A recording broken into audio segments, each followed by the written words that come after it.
going on, everyone? Welcome back to another edition of Sports to the Wire. For those of you who are actually new to the show, I am your host, Rashid White. All right, so as everyone can actually see with the title there, the offseason moves of the Brooklyn Nets, they actually got swept. This is really, really bad, I guess, but not too bad. But, they had a lot of different reasons for this. That's a whole nother separate video. I guess we can get into it a little bit, though, but the main thing, as we can actually see with them going up against Boston, they need some size and they need some athleticism. And they also need some veterans in a sense, though, not like Nicholas Claxton, who actually chokes in this game. I think he's a 60-something% free throw shooter. And then let's look at the box scores in this game over here, man, because a lot of this stuff is really, really abysmal here, man. Let's see. All right, so as everyone can actually see here, the score was 112-116. They didn't lose by a huge margin. Kevin Durant missed a lot of shots. He was 13 for 31. I wish he could have hit at least 4 or 5 more shots, man, which he's more than actually capable of. But the big thing over here was Bruce Brown, man. He didn't take that many field goals. I don't even think they really incorporated him into the offense or anything like that. Well, Kevin Durant in a sense, though. Kyrie Irving came through, but again, defensively, he was horrible. Same thing with Kevin Durant. He was a -6, so you can't ask much of him, man. He actually responded in the way he actually should. And right over here, man, it's what do you call it? Nicholas Claxton over here. 1 for 11 from the free throw line, man. This right here is straight choking. And what was I gonna say though? He has to work on his free throws, man. I wish he should be able to hit half of those, man. And same thing with Drummond. He doesn't take anything. He had 0 impact on the floor.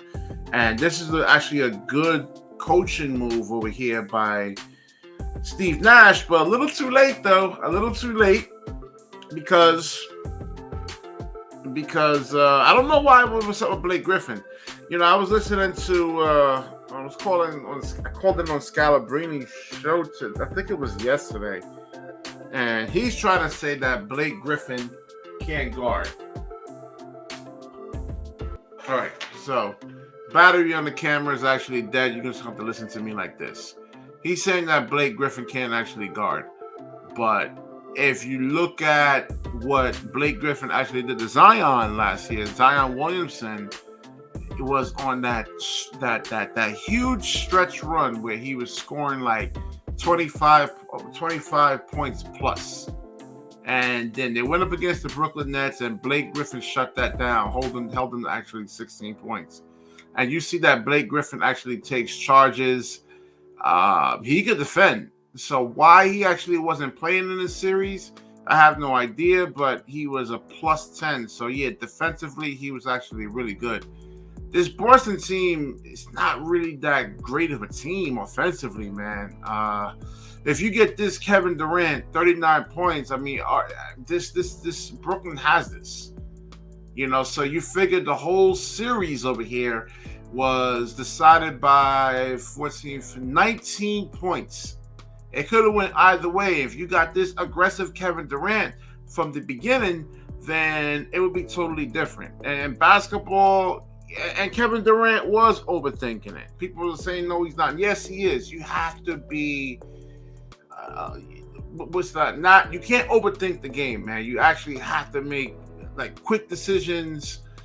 And I'm surprised that it took Kevin Durant this long to actually figure it out. So this loss mainly is on him. It's not, you could put Steve Nash in there and say, yes, he was a part of it because he didn't make the proper adjustments over here. I wonder what it would be like if Blake Griffin was taking the place of Andre Drummond. And Blake Griffin could have got to the free throw line. He makes free throws. He's been in big playoff series in a sense, though, so the moment won't be too big for him. But yeah, I I'm trying to see who you actually keep here. Losing Andre Drummond, he folded. He's looking for a contract over here. I don't think any team after this performance gives him any more than 5 or 6 million per, because he can't hit free throws. And same thing with Nick Claxton over here, man. As this series, I say the Brooklyn Nets were to advance, at some point Nicholas Claxton can't be a factor in the game, because teams will send him to the line 1 for 11. And then he won't look to shoot. He will look to try to get rid of the ball quicker so the defense won't foul him. You need more size. And Stan Van Gundy was actually right. You have high schoolers, some high school teams that were bigger than the Nets. Some of the Nets bench pieces over here, man. So I'm going to get into a different video. What the Brooklyn Nets got to do. We'll look into the actual players, on who they actually have to get. Definitely some athleticism out there, guys that can actually hit free throws, 3-and-D guys. You got Joe Harris coming back next year. I mean, this team was a mess. They need a full training camp. Even Stan Van Gundy actually said that. So we'll actually see what happens over here, man. Ben Simmons, if he has a legitimate back issue, I had that injury, and there's some things that your body will not allow you to do. The mental aspect about it, we don't definitively know if that was the case or not. I'm pretty sure he does want to play, but that's something that we actually got to look into.